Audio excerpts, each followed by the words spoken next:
Nako, overpaid na Lakers guard, parang ninakawan ng Los Angeles ngayong season kaya hindi na makapaghintay ang Lakers na makawala sa kontratang ito. Pero bago yan mga idol, kumpirmado na, aalis na si Trae Young sa Atlanta Hawks. Matapos kasi ang ilang taon bilang mukha ng prangkisa, wala nang dahilan para manatili pa si Trae sa Atlanta. Hindi na siya naging eligible para sa Supermax contract extension matapos siyang masnub sa All-NBA team ngayong season. Kung nakapasok lang sana siya sa All-NBA, pwede sana siyang makakuha ng Supermax deal na aabot sa $345 million sa loob ng 5 taon. Pero dahil hindi siya napansin ng mga botante, maaari na lang siyang pumirma ng maximum deal na nasa $229 million sa loob ng 4 na taon. Isang malaking pagkakaiba na para sa isang player na may average na 24 points, 3 rebounds, at 11 assists per game, masakit itong tanggapin. Hindi ito ang unang beses na hindi napapansin si Trae Young. Ilang season na siyang consistent, clutch at elite playmaker, pero tila hindi sapat habang nasa Atlanta Hawks siya. Kaya nga para sa marami, mas mainam na para sa kanya ang lumipat. At ngayon, isa ang Miami Heat sa pinakamainit na destinasyon. Makukuha nga ng Miami Heat si Trae Young, habang makukuha naman ng Atlanta Hawks sila Terry Rozier, Duncan Robinson, Jaime Jaquez Jr., Nikola Jovic, Pelle Larsson, 2025 first round pick at ang 2030 first round pick. Maganda nga rin ang trade na ito para sa Atlanta Hawks. Una, lumuwag ang cap space nila at mas malaki ang flexibility para mag-rebuild. Pangalawa, nakakuha sila ng solid veterans tulad ni Rozier at Robinson na pwedeng magbigay agad ng impact. Pangatlo, may 2 future first round picks sila, malaking puhunan para sa draft o future trades. At higit sa lahat, may mga promising young players tulad ni Jovic at Jaquez Jr. na pwedeng maging core ng bagong henerasyon sa Atlanta.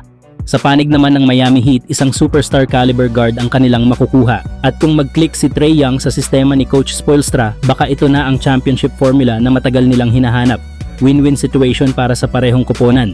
At para kay Trae Young, bagong simula, bagong laban at bagong pagkakataon para makuha ang respeto na matagal na niyang hinahangad. Pero kayo mga idol, anong masasabi nyo? Panalo nga ba ang Miami sa trade na ito? O mas lamang ang Atlanta Hawks? Samantala, overpaid na Lakers guard parang ninakawan ng Los Angeles ngayong season. Kaya naman hindi na makapaghintay ang Lakers na makawala sa kontratang ito.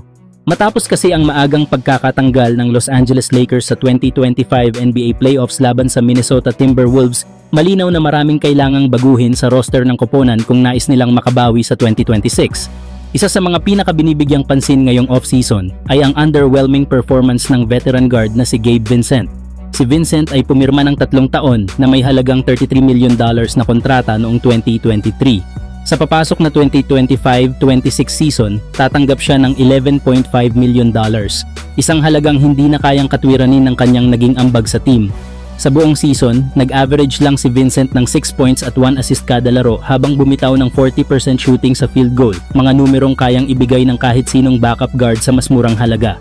Bagamat kilala si Vincent bilang isang capable scorer at bench piece, hindi siya dapat ika-6 na pinakamataas ang sahod sa isang team na gustong magkampeon.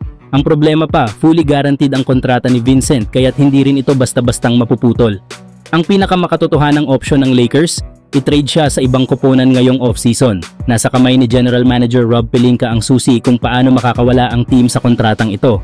Kung seryoso ang Lakers na tulungan sina LeBron James at Luka Doncic na makaabot sa mas malalim na playoff run, hindi na pwedeng magpatuloy ang pagbabayad ng premium sa mga hindi consistent na role player. Isa lang si Gabe Vincent sa mga inaasahang hakbang ng Lakers ngayong summer.